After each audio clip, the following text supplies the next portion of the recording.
এই 30 টাকা দিয়ে কি আসলে বাচ্চাদের মন জয় করা সম্ভব? একটা সময় ছিল যে ক্যামেরাটা কাছে নিয়ে একটা সময় ছিল যে 30 টাকা 20 টাকা আমাদের মতো ছেলেদের কিন্তু অনেক বড় কিছু ছিল। হয়তোবা সময়ের পরিবর্তনের কারণে এখন এই 30 টাকা এই বাচ্চাদের কাছে কিন্তু তেমন কোনো টাকা না। এখন আমি আপনাদেরকে একটা মেসেজ দিতে চাই, সেই মেসেজটা হচ্ছে যে আসলে এই টাকাটা আসলে কোথা থেকে আসে, টাকাটা কে ইনকাম করে?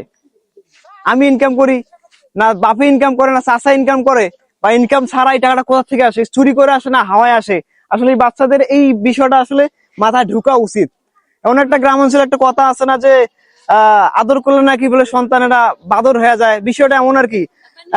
টাকা পয়সা দিয়ে দিব, আমি আমার সন্তানকে আমি টাকা পয়সাটা দিব, অবশ্যই দিব, ঠিক আছে, কিন্তু টাকাটা আমার কোথা থেকে আসছে এটা তাদেরকে বুঝাইতে হবে যে বাপে কষ্ট করে টাকাটা ইনকাম করে। এখন আমি সন্তানকে চাইলে 100 টাকা দিয়ে দিলাম, 100 টাকা দেওয়ার ফলে কি সে নষ্ট করলো আর কি। তো তাদের মাথায় কিন্তু এটা থাকতেছে না যে টাকা কোথা থেকে আসলো। এই জন্য আমি একটা মেসেজ দিতে যাচ্ছি যে বাচ্চাদের ক্যামেরাটা কাছে নিয়ে যে এই টাকাটা কোথা থেকে আসে তাদের মাথায় ঢুকাইতে হবে। তাহলে মনে করেন যে আমাদের সমাজটা আরো ভালো হবে, সন্তানেরা আদরে বাদর হবে না, ঠিক আছে? তো একটু ক্যামেরাটা কাছে নিয়ে আমি টাকাটা দিয়ে দেই,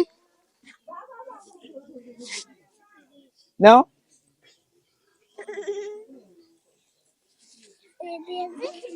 বড় ভাই নেন,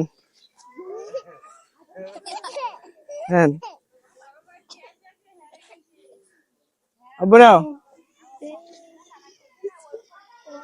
তো এই হয়েছে বিষয়টা।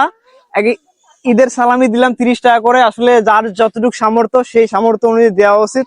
হ্যাঁ, আর সবাই ভালো থাকবেন, আর নিজের সন্তানদের প্রতি খেয়াল রাখবেন, যত্ন রাখবেন, যাতে আপনার আদরের সন্তানটা আদরে বাদর হয়ে না যায়। ঠিক আছে, সবাইকে ঈদ মোবারক।